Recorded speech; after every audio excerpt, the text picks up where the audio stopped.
Police स्टेशनला काय नेमका प्रकार घडला आहे? यामध्ये राधाकृष्ण कट्टे म्हणून जे एजंट आहेत, एक पिटायमध्ये किंवा साखर गुन्ह्यामध्ये महिलांना सहकार्य करतात आणि त्या माणसांनी येऊन माझ्या टेबलच्या बाजूला गाडी लावली. मी त्यांना म्हणलं की मला गाडी काढण्यासाठी गाडी थोडी बाजूला लावतो, तो मला मी इथंच लावेल.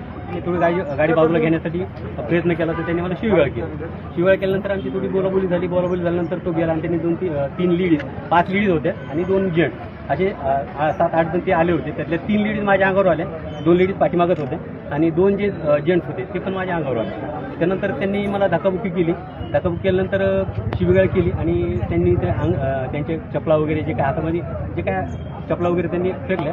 आमचे साहेब म्हणून एक आहेत आणि आमचे एजंट एक गायकवाड साहेबाचे पी कुलकर्णी म्हणून आहेत. त्यांना पण थोडीशी हाणमार झाली त्यामुळे धराधरी करताना. आणि त्यांनी माझ्या गळ्यामधली जी चेन आहे ती चेन आणि सकाळी आमचे पक्षकार आहेत पाशा शेख म्हणून त्यांनी गंडे साहेबाकडनं वकीलपत्र आमच्याकडे दिलं होतं. तर त्या वकीलपत्राची फीस म्हणून त्यांनी मला 10,000 रुपये दिले होते. ते माझ्या वरच्या खिशामध्ये होते. तर जे काही लेडीज आहेत त्यांच्या झटपणी पण त्यांनी माझ्या गळ्यातली चेन आणि खिशातले 10,000 रुपये जे की शर्टची खिसा फाटून त्यांनी माझ्या खिशातले 10,000 रुपये आणि गळ्यातली चेन हे दोन्ही घेऊन गेले. त्याबाबत आम्ही पूर्ण बार कंप्लेंट देण्यासाठी आलो होतो. बांगर साहेबांना आणि कंप्लेंट दिली.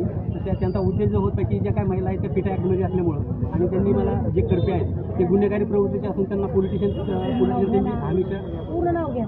मला त्यांचं नाव राधाकृष्ण करपे म्हणून आहेत. तर ते पोलीस पण हॉस्पिटलशी पण कनेक्ट असल्यामुळं त्यांनी माझ्यावरती गुन्हा म्हणजे कंप्लेंट केली असं साहेबांचं म्हणणं नाही. अजून काही FIR फाडलेलं नाही.